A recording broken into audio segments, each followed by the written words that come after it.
हर रोज एक नई कहानी देखने के लिए चैनल को सब्सक्राइब करें और बेल आइकन दबाना ना भूलें। लीला की रुंझुन, मलाइका और रिया नाम की 3 बहुएं थी। तीनों को ही फैशन के मामले में एक से बढ़कर एक इंटरेस्ट था। उसकी बड़ी बहू रुंझुन को एथनिक ड्रेस का शौक बहुत था। छोटी बहू मलाइका को वेस्टर्न ड्रेस का शौक था, तो मंझली बहू रिया को हैवी मेकअप का शौक था। उनको अपने फैशन के सिवा कोई और काम दिखाई ही नहीं देता था। ऐसे ही एक दिन सुबह के समय लीला अपने कमरे से नीचे आती है और पूरे घर को बिखरा और गंदा देखकर अपनी तीनों बहुओं को बुलाकर कहती है, मेरी फैशन वाली तीनों देवियाँ कहाँ मर गई तुम सब एक साथ? माँ जी, आपके पीछे पीछे क्यों खड़ी हो? सुबह सुबह मेरे साथ छुपन छुपाई खेलनी है क्या तुम लोगों को? खेल लो माँ जी, इसी बहाने एक्सरसाइज हो जाएगी। क्या बात है दीदी, सही बोला आपने एकदम। तो फिर शुरू करें माँ जी? चुप करो तुम दोनों। और ये क्या हुलिया बना रखा है तुम लोगों ने? बड़ी बहू, तुझे क्या सुबह सुबह किसी की शादी में जाना है जो इतनी तैयार होकर खड़ी है? क्यों, क्या बुराई है माँ जी? इतनी तो अच्छी लग रही हूँ। केवल खुद को, सबको नहीं। और तू छोटी बहू, तेरे सारे कपड़ों में क्या आग लग गई थी जो आधे कपड़े पहनकर घूम रही है? ये तो वेस्टर्न फैशन है, मुझे ऐसे कपड़े पहनना अच्छा लगता है। आग लगे ऐसे फैशन को, ना जाने इसमें क्या पसंद आता है तुम्हें। आपको नहीं लगता तो क्या किसी को नहीं लगता क्या माँ जी? क्या मन में गालियाँ दे रही है बहू? जोर से दे दे। नहीं माँ जी, मैंने तो कुछ नहीं बोला। बोल भी नहीं सकती। और मंजली बहू, तूने पड़ोसियों का मेकअप भी उठाकर अपने ही थोपड़े पर पोत लिया क्या? बचा हो तो थोड़ा और लगा ले। सच में माँ जी, आपको इतना अच्छा लगा लूं क्या? नालायक, चुड़ैल लग रही है। कम कर इसको, पड़ोस के बच्चे देख लेंगे तो डर जाएंगे।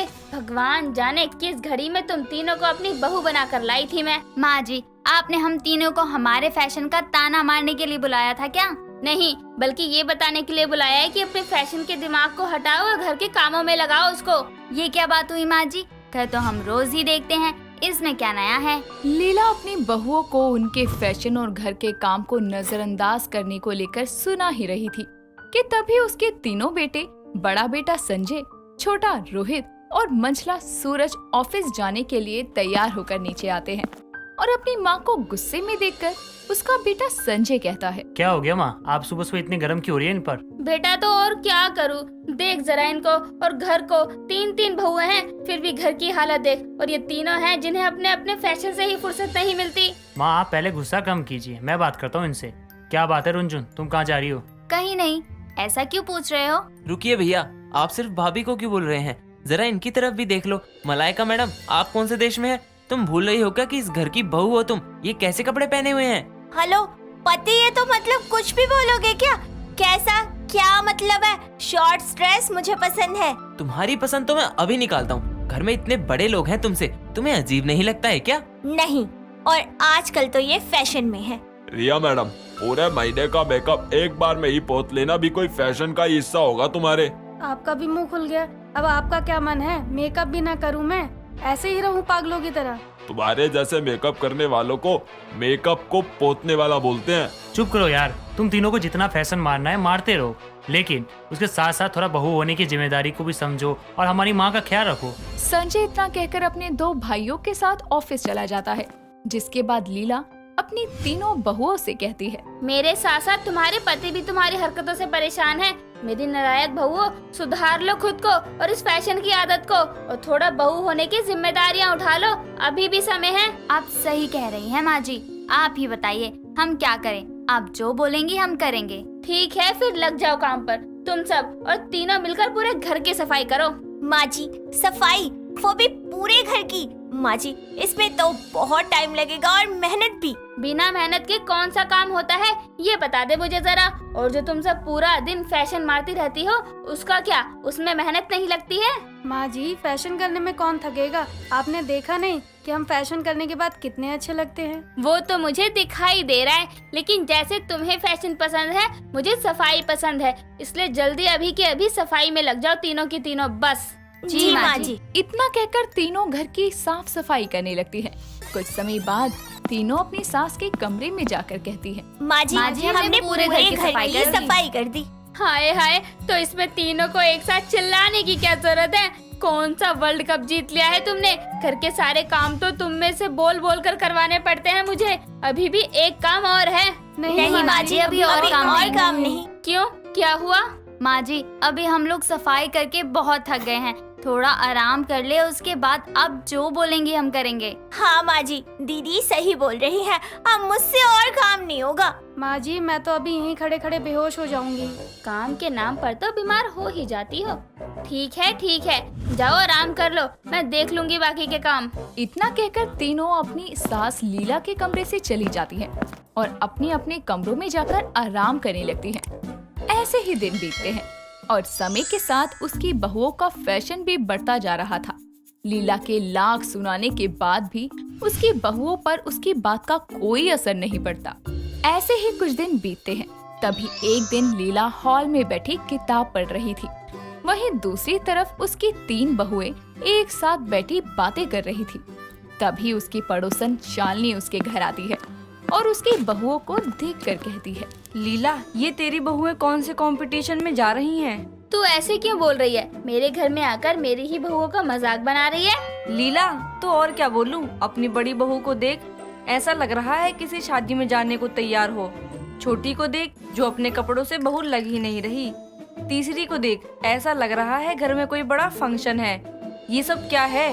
ये नॉर्मल अच्छे से नहीं रह सकती क्या? तू कुछ ज्यादा नहीं बोल रही? वो मेरी बहुएं हैं। जब मुझे कोई दिक्कत नहीं है तो तुझे क्या तकलीफ हो रही है?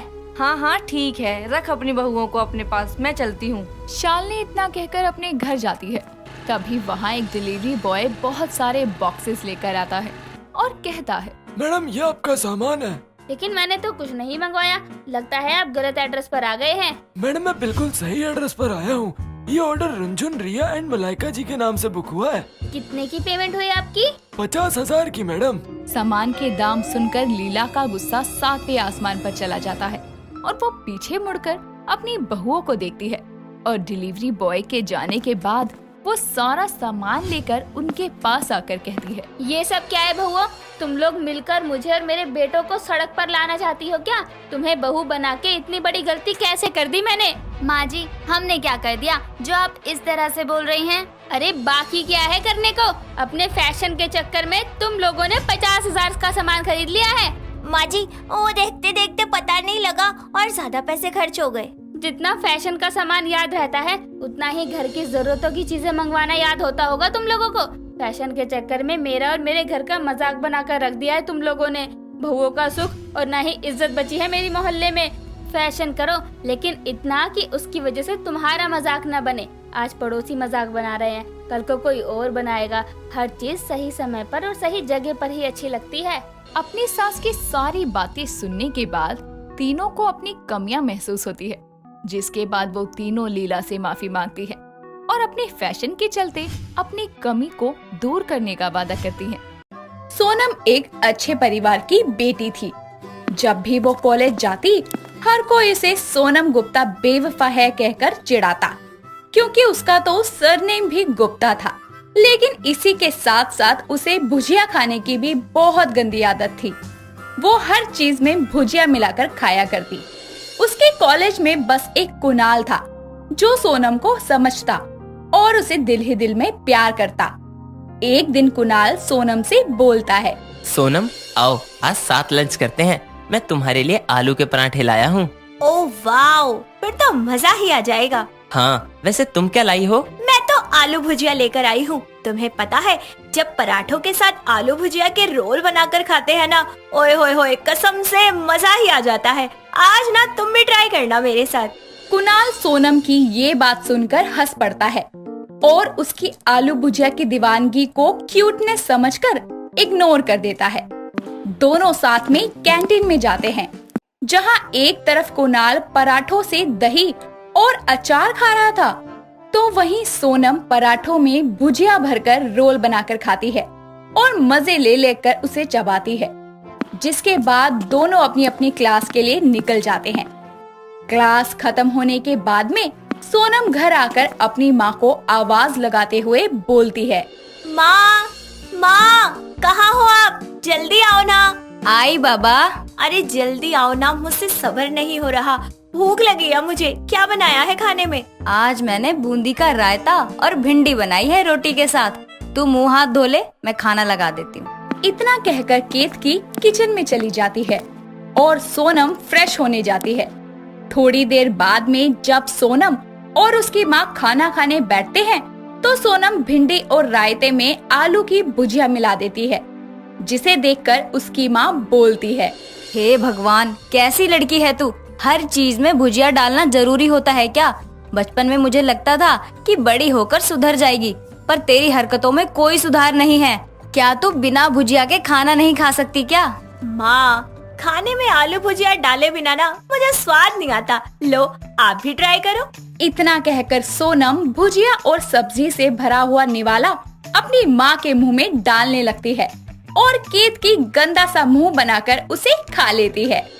अगले दिन कॉलेज में कुणाल सोनम से मिलता है और उसे बोलता है, सोनम, क्या आज तुम मेरे साथ कॉलेज के बाद चाय पर चलोगी? हाँ हाँ, क्यों नहीं। क्लास खत्म होने के बाद कुणाल और सोनम कैंटीन में जाकर चाय पीने लगते हैं। जहाँ कुणाल चुस्कियाँ लेकर चाय पी रहा है तो वहीं सोनम अपने बैग से भुजिया का पैकेट निकालती है और उसे चाय में डाल देती है। ये देखकर कुणाल बोलता है, अरे ये क्या सोनम, तुमने चाय में ही भुजिया डाल दी? यार, एक बार तुम भी ऐसे चाय पी के देखो ना, बड़ा गजब का स्वाद आता है इसमें। इतना बोलकर सोनम कुणाल की चाय में भुजिया डाल देती है और बेचारे कुणाल को सोनम को इम्प्रेस करने के लिए जबरदस्ती उस चाय को पीना पड़ता है, जिसके बाद दोनों अपने अपने घर आ जाते हैं। अगले दिन अच्छे से तैयार होकर सोनम कॉलेज जाती है, जहां उसके जाते ही उसे कुणाल मिलता है और अपने घुटनों के बल बैठकर उसे एक गुलाब देते हुए बोलता है, अगर मैं कहूँ मुझे तुमसे मोहब्बत है, मेरी बस यही चाहत है, तो क्या कहोगी? तो मैं तुमसे कहूँगी कि इस बात को अगर तुम जरा घुमा फिरा के, जरा भुजिया खिला के कहते तो ज्यादा अच्छा होता। जान, तुम्हारे लिए मैं भुजिया की फैक्ट्री खोल दूं। हाँ, बोल दो बस। सोच लो, तुमने लोगों से सुना नहीं है क्या? क्या नहीं सुना? यही कि सोनम गुप्ता बेवफा है, और अगर मैंने तुमसे बेवफाई कर दी तो? अरे मेरी जान, अगर तुमने ऐसा किया तो मैं भुजिया खाकर अपनी जान दे दूंगा। ये सुनकर सोनम हंसने लगती है और कुणाल के प्यार को एक्सेप्ट कर लेती है, जिसके बाद कुणाल को पता चलता है कि सोनम को भुजिया खाने की बहुत बुरी आदत है। ऐसे ही शाम को वो अपने घर पर सोनम के बारे में सोच रहा था, तभी वो खुद से बोलता है, यार, मुझे सोनम की ये भुजिया वाली आदत छुड़वानी होगी, वरना मेरी शादी में भुजिया के नान, भुजिया की मटर पनीर और भुजिया के गोलगप्पे सर्व होंगे। और अगर मेरे बच्चे भी भुजिया जैसे हो गए तो अरे नहीं, कुछ तो करना पड़ेगा।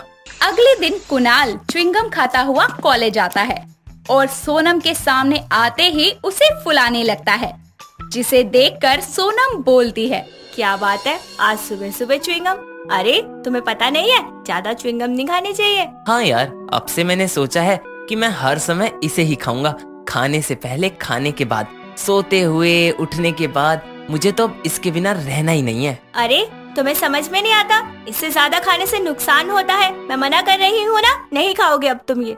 अच्छा, तुम भुजिया खाओ तो ठीक, मैं ये खाऊं तो गलत। यार, इतना भेदभाव क्यों? नुकसान तो भुजिया भी करती है ना, क्योंकि ये भी तो पैक्ड फूड है।